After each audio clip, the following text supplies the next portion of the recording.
Welcome to Beyond the Deal, the podcast where we go deeper than the numbers and talk about the habits that lead to success in life and business. Today on the show, my guest is Kaaren Hall. Kaaren is the founder of uDirect IRA, a company that helps people with their self-directed IRAs invest in alternative investments. And she has just co-authored a book with BiggerPockets. So in this episode, we're going to talk about her book. We're going to talk about the process of writing a book. We're going to talk about the ups and downs of entrepreneurship. Very fascinating episode. I hope you love it. Before we get into the episode, I really do want to thank the sponsors of the show very quickly. Nimble Capital Group, my company, where we provide alternative investments to passive investors seeking cash flow, equity appreciation, or tax depreciation. And secondly, if you are interested in learning how to do what I do, raise capital for syndications and alternative investments, I do take on 10 students every single month. So please see the link in the show notes in the description below. And let's get into our conversation.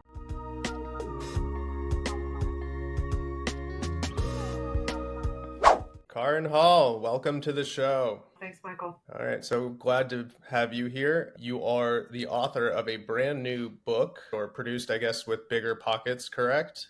Yeah, I have some up here on the shelf, and I have one right here. Yeah, the BiggerPockets Guide to Self-Directed IRA Investing. So yeah, it's really fun that this came out. It was a lot of work, and it finally came to fruition. Perfect. And we will certainly get into the book. I'm actually very curious myself about how it is to publish with BiggerPockets. But before we do all of that, why don't you tell our audience who may or may not have heard of you a little bit about what you're doing today and how you got here? Yeah, what I'm doing today is something that I thought I was going to do the day I opened the company, and that's being a CEO.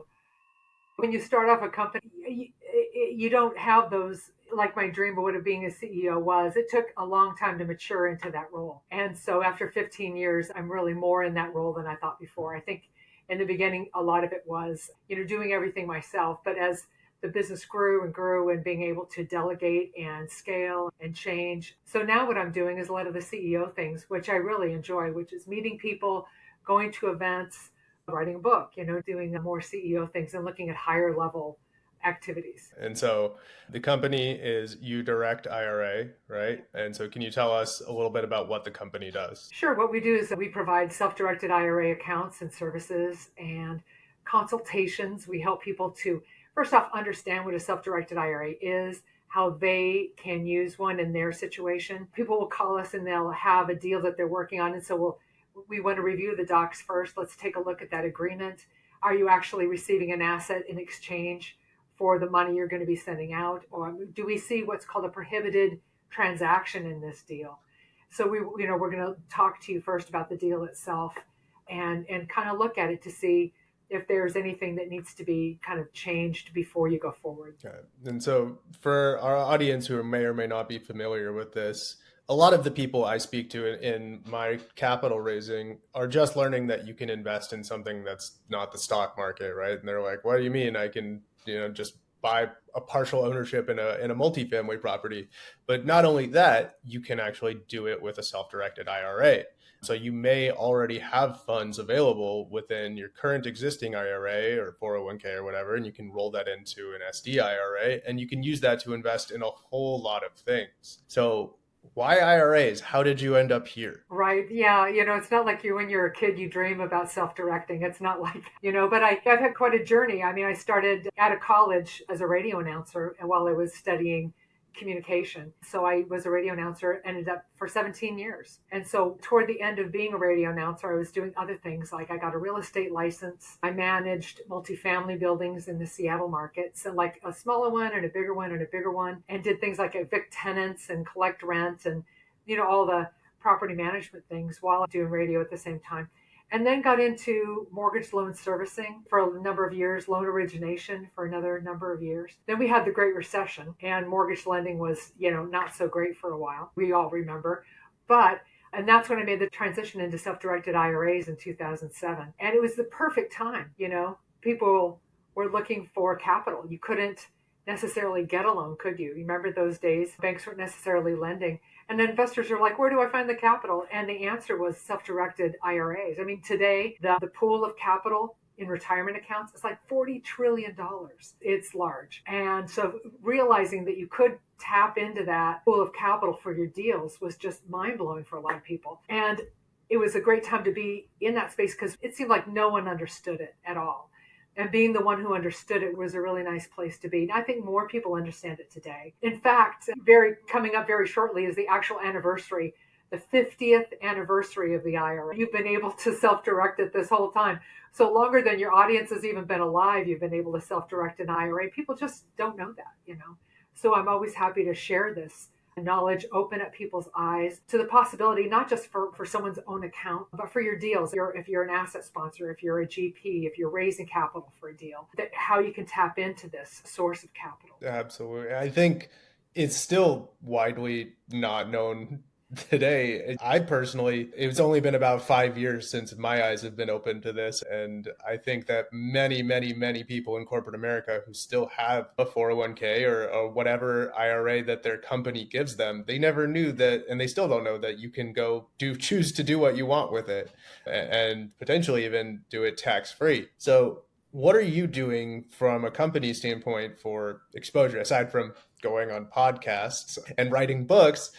How have you built your company to this day? How are you finding people to do SDIRAs with you? I mean, when it comes to marketing, having a background in radio and learning some of this in school, what have I not done? Even postcard mailings. But I really started off in the real estate investment clubs, going to, meetups or the local RIAs. In fact, in 2012, I founded the Orange County RIA, OC RIA, for Orange County, California, and I've had that since 2012. So the very first thing that I did to market the company was to go out and meet people, the face-to-face marketing, which was great. I've met so many amazing people, and people who I met then who are multi-millionaires now, who are just barely getting started at the time. So you really see over the years a path to success there. But now, as technology has advanced, there's so many things, like Instagram didn't exist at the time, but Facebook did.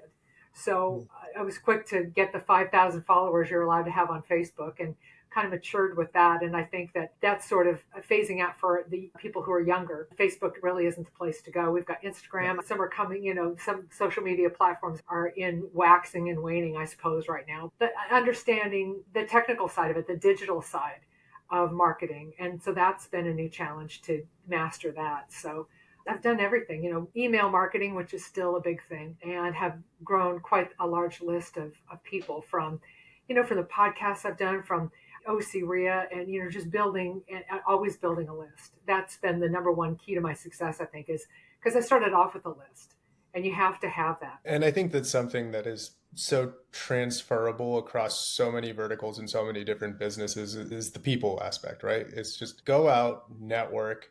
If there isn't a meetup group in your town, start one, and you never know. 15 years later, you might be the CEO of a massive IRA company, right? Exactly. So, you just don't know. Yeah. Yeah. Very cool. So along the way, I'm sure that there have been some bumps, and that's the kind of thing that we like to talk about in this podcast. It's not all the successes. It's not all the pretty things, Yeah. It's what are the challenges with being an entrepreneur and really striking out on your own and maintaining balance and health in your life. So can you tell us some stories, some horror stories, some horror stories about what it was like on the journey of these last 15 years? Yeah, I don't want to scare anybody, but I mean, do you ever look on social media, you see the meme when there's a meme like the life of an entrepreneur, and it's like they're like happy, sad, like this. Yeah, that's kind of the, like, I'm doing great, I'm going out of business, but everything's wonderful, but then no, it's terrible. And that's kind of that's an average day, I suppose, because there's so many aspects. When as an entrepreneur, you have a lot on your shoulders. You really do, especially when you've got employees. So it's one thing when you have a job and you might lose your job and that impacts you. But as an entrepreneur, when you've got a staff, it's a tremendous commitment because you can't just, I suppose you could just exit if you wanted to, but at the same time, as an entrepreneur, if you want to succeed, you got to be in it, I think, for the long haul. And you've got the commitment to the employees, you've got the commitment to your customers. And so the first thing you have to ask, if you think is being an entrepreneur for me, is, do you have that level of commitment to the company and the customer? Are you willing to see it through? Part of that is taking some hits. Gosh, well, one of the things is having bumps in the early days before we perfected things or made things as streamlined as they are today, when there are problems and dealing with customer service.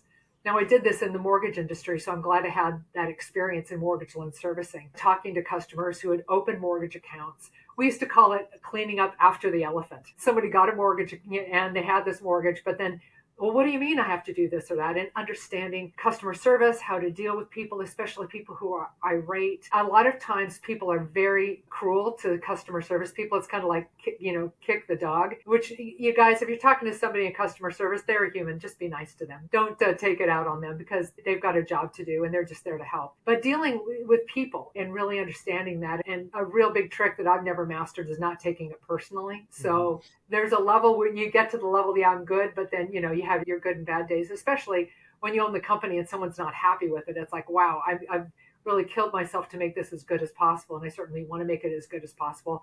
So, hey, just help me. How could I make this better for you? You're unhappy. How could it be better? And let me learn from you, like how it could be better. So learning to deal with customer complaints. You've really broken your back to make someone really happy and they give you a 1-star Yelp review or something, and you'll have people just for no reason other than they just wanted to do that, will do that despite how much effort you put in. And just understand that it's part of the hits that you take of being an entrepreneur. But then the rewards so vastly outweigh that. But it comes with its share of, of difficulty. And mostly the difficulty is the people and making sure that they're happy. And first off, with self-directed IRAs, they don't understand a lot of times what we do. So I think when I first started the company, setting expectations was huge, because if people know what to expect, then they're not going to be disappointed. If somebody thinks a self-directed IRA means that we're going to basically babysit them the whole time, they would be very wrong. It's self-directed. That is a real big expectation to have when you get into a self-directed IRA, to know what you're responsible for, what you do, what we don't do, so that you aren't upset when we're not doing what we're not even allowed to do. Absolutely. I would say that was a really big hurdle to cross. Setting expectations is everything. I often have the same thing whenever I'm speaking with potential people who are looking to invest with me, or even potential business partners, and even with my coaching students, I say, well, if you get on the phone with somebody and you tell them what the last step is at the end of the call, then they have the expectation set. So you can go through all of the motions and you can get to the end of the call and they already know what to expect and how it's going to go, right? So framing is everything in life. And I love what you said about being responsible for people as an entrepreneur. Let me ask you a question. How do you sleep? Because personally, I can't turn it off. I don't know if you can, right? Once you strike out on your own, right? You might wake up in the middle of the night and think, oh, I need to do this. Oh, I need to do that, right? There isn't really a turning it off button, but are you able to? And how do you manage separating life and business? Yeah, it's only like every night that I wake up at 2 a.m., that popcorn brain, something's coming out. So it's all right. So I'll journal, to get back to sleep. Like, okay, what's on my mind? Let's put it on paper, because I've got ideas and things that, oh gosh, I forgot I need to do this, or this needs attention. So I've got a journal right by my bed so I can write it down so that I can rest and say, I've got it down on paper. I know tomorrow I'm going to hit that, and I won't forget, and that really helps. But it's like on the weekends, I can sleep all the way through, but usually not on the weekdays, because I am always thinking about what to do. But exercise helps. I love that tip about the journal. I might actually put that into practice myself. Certainly also much better to look at a piece of paper rather than your cell phone at 2 a.m, right? But are there any sort of other tips or tricks or habits that you've put into place over the course of these last 15 years that have become sort of transformative to your routine into sort of maintaining a healthy mindset in the course of your business? Yeah, I think before I wasn't really into physical fitness. I was never an athlete or anything like this. And so, but what I realized early on as an entrepreneur, I would ask myself, well, what is an entrepreneur? What do they do? And how do I meet that kind of avatar of being an entrepreneur? And everybody I knew who was successful was hitting the gym every day, And so that's something I added to my routine. First, twice a week, 3 times a week. Now I'm in 5 days a week. And last year I started a step challenge. So I've gone through phase 1 and then we had a month off. Now I'm in phase 2 of a step challenge to get basically 10,000 steps in a day, plus hitting the gym 3 days a week and eating my ideal body weight in grams of protein. So it's getting more difficult as I go forward, but I've dropped some weight. I'm probably, physically fit. And that's great, because for the mental clarity that you need to run a business, it's just really the first thing you have to put on your list, I believe. Are you using an app or something to be a part of this challenge? Yeah, well, I'm using, Fitbit, which is my Fitbit's charging right now. Here it is. And so Fitbit I use, and my Fitness Pal for protein and for macros. And so that's really seems to be a good enough to get through. But it's funny when you really focus on how can I eat the most protein humanly possible. It's difficult at first, but then you start finding the, the tricks. Yeah, well, I love what you said about modeling there. I think that is such a key piece for success in life, right? Because there are people who have what you want. The secret is it's right there in the open. You could just do what they did. And if you don't do what they did, you're probably not going to get to where they got to, right? And so I do like to say that your financial health will follow your physical health. And I think when I was younger, I used to see people with like, ripped muscles or a body or whatever. I think like, oh, like, look at that guy, But now I see that person and I think, how much discipline must they have had to have achieved that? Right? Because it is so much work to, I know how I feel when there's a cookie in front of me. If you see somebody with rippling abs and a six pack, that's a lot of discipline.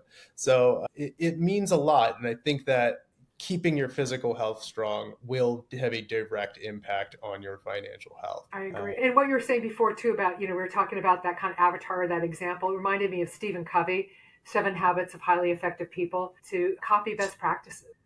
Just like you said, is to look at, what are, the people who are doing what I want to do, the people who are ahead of me who I admire, what are their habits, and literally copying that. And that's it, it's great that there are people out there setting examples. Absolutely. The wheel does not need to be reinvented. No. And conversely, if somebody who is, I don't want to say below your station in life, but similarly starts giving you advice, maybe you shouldn't listen to it, right? If they don't have what you want to get, maybe you shouldn't listen to what they're telling you to do. So it works both ways in that regard.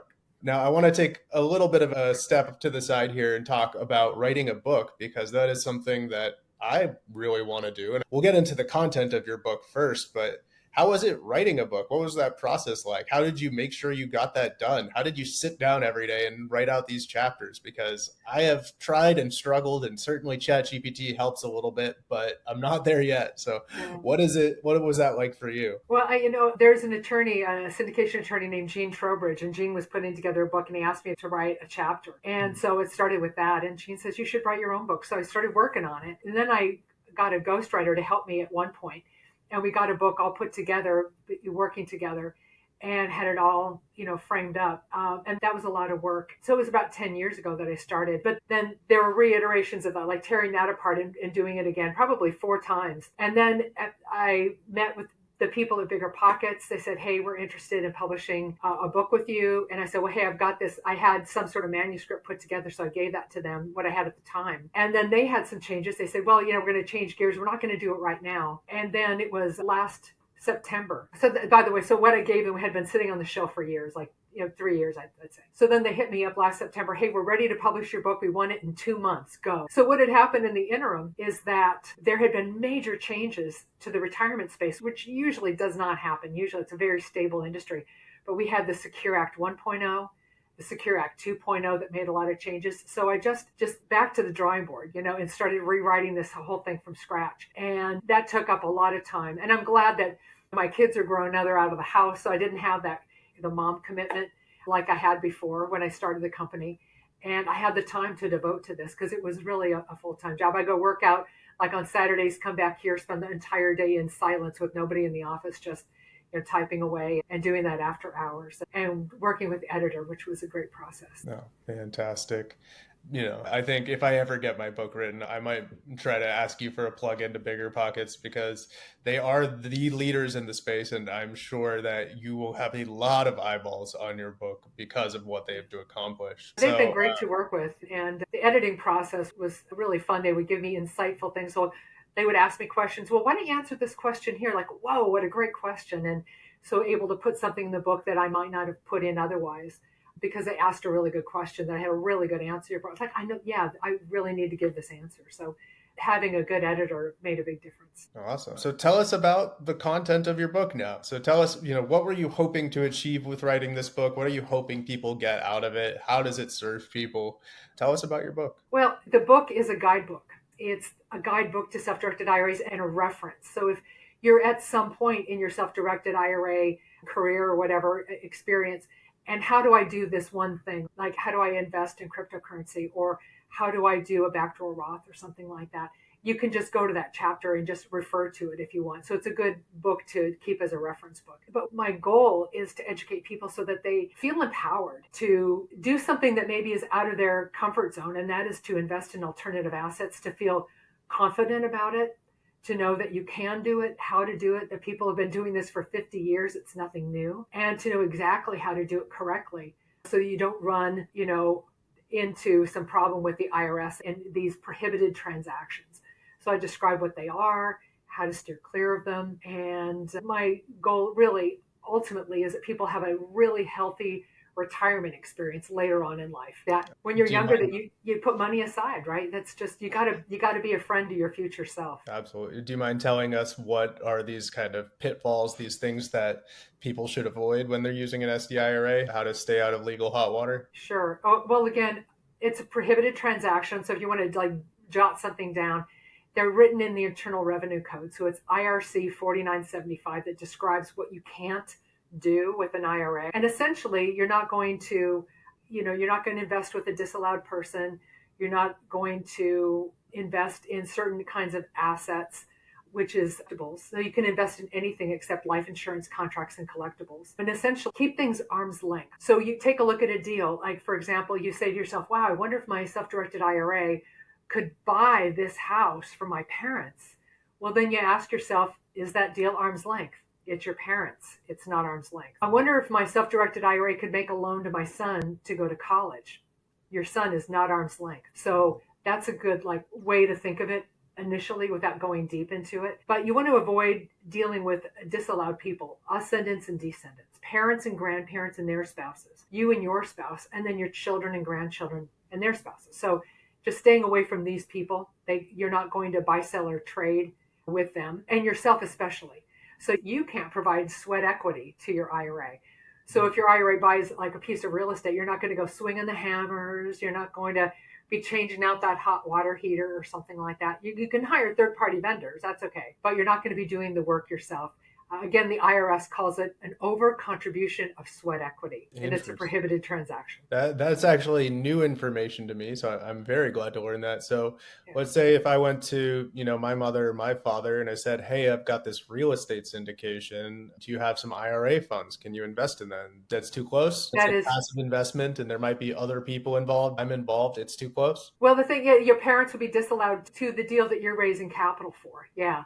They would. But now if it's you personally, then that's friends and family money. Those are the people you go to first if you're doing this. And if you're doing a friends and family raise, or you want your mom and dad to invest using their personal capital, that's fine.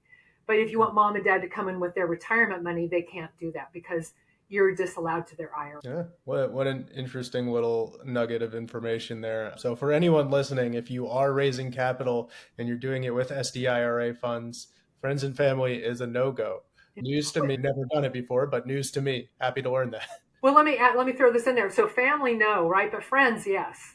Friends are okay. So even some family, like your cousins and your brothers and sisters and your aunts and uncles, they're okay. It's just think of it like if you were to pass away, who would get your estate? It's going to be your ascendants and descendants, right? The people in line who would inherit. These are the people that are disallowed. Interesting. So brothers and sisters also no. They're okay. Oh, also okay. Okay. Yeah. Very cool. Well, we are approaching time here. So before we go, I want to ask you, if anybody's looking to get in touch with you, obviously they should read your book, right? And I'm sure there's plenty of information in there about how to get in touch with you. But why don't you tell our audience, if they want to reach you directly, if they want to work with you, where can they find you? Yeah, they can find us at uDirectIRA.com, our website. We have so much information there. We have a blog that I've written so many articles. If you have a topic about IRAs, it's in there, and things that you may not even realize you need to ask. So check out our blog. You can go on to our Contact Us page, set up an appointment at your convenience to talk to one of our people here and have a 20-minute free consultation. What is a self-directed IRA? Talk about your deal, whatever you want to talk to us about. You set up a consultation or hit us up by email, info@uDirectIRA.com. Thank you so much for being here, and get the book. Yeah, there you go. That's a wrap for today's episode of Beyond the Deal. I hope you got some valuable insights that you can apply to your own investing journey. Now, if you've enjoyed this conversation, do me a favor, hit that follow button, leave a review, and share this episode with somebody who you think could benefit from it. It really helps the show grow and bring on even more incredible guests. If you want to go deeper, make sure to follow me on your socials. You can find the links in the show notes in the description below. Thanks for tuning in, and I'll catch you next time. Until then, keep going beyond the deal.